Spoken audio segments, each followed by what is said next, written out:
People are often amazed by the fact that they can come here and order up parchment from 300 years ago, get it in their hands and read through it.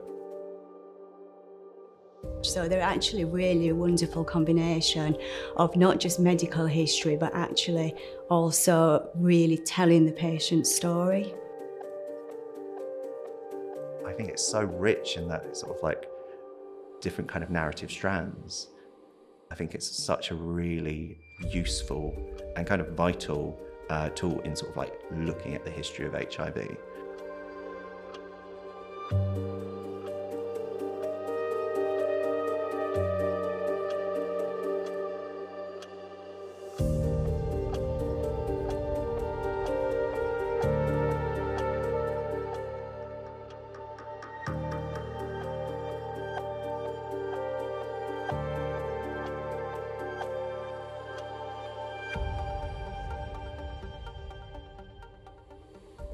London Metropolitan Archives is London's regional archive. We're part of the City of London Corporation. We preserve and share London's stories, London's memory, going right back to 1067, and we still collect archives which are created today. We obviously tell the official story of London, London's government organisations, the churches, the hospitals and the schools, but we also have collections of a very broad and diverse range of organisations. And we aim today to build collections which are really representative of London and Londoners.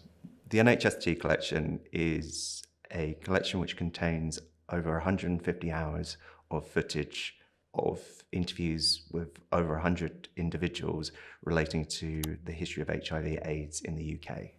It's incredibly impressive in its capacity to sort of show the origins of HIV from the early 80s onwards to the present day. So by covering HIV/AIDS in this country from over that period, it incorporates people from different nationalities, sexualities, gender. It incorporates everything because it is such an all-encompassing disease. So I've been working on two collections. The first one being of Mildmay Hospital, which has its origins in the 1860s, but in the 1980s it realised that there was a need for specialised care, and it opened as Europe's first hospice for people living with HIV and AIDS-related illnesses. And the second collection, which I've been working on, is the Positively UK, formerly Positively Women, which is a charity that was founded by two women in 1987 who found that there was no peer support services specifically tailored to women living with HIV and AIDS-related illnesses. So the archives that we care for are free to use and open to everyone. Whether you're interested in researching your family history, you like photographs and want to explore the visual history of the city, anyone can come in and use the collections. There's no charge for that at all. Obviously, we provide access to the original documents, and people are often amazed by the fact that they can come here and order up parchment from 300 years ago, get it in their hands and read through it. There's lots of opportunities to do that. We provide access to a lot of digital media as well. We have a digital access point in our public rooms where we provide access to copies of films and videos and all sorts of different formats from the last 100 years or so. The collection tells the account of the pandemic, and that is multifaceted. It's almost overwhelming in content. So it shows illness narrative, it shows the cultures of care and the relationships which were forged in that period. But also it says more about kind of just like the political kind of atmosphere at the time and some the struggles. Well, the Mildmay archive consists of corporate records and also a notable collection of patient case files. The Positively UK collection is less formal, but is an incredibly vibrant collection of magazines and photographs which document all aspects of women's lives who were affected by HIV at the time during the 1980s all the way through to the 1990s and early 2000s.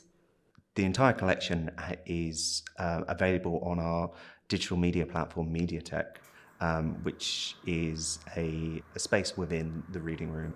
MediaTek's amazing.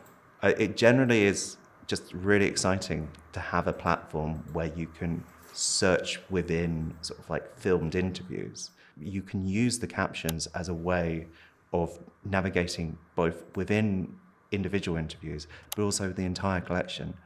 I think also what's wonderful about the platform in terms of searching as well is the fact that you can sort of navigate through keywords.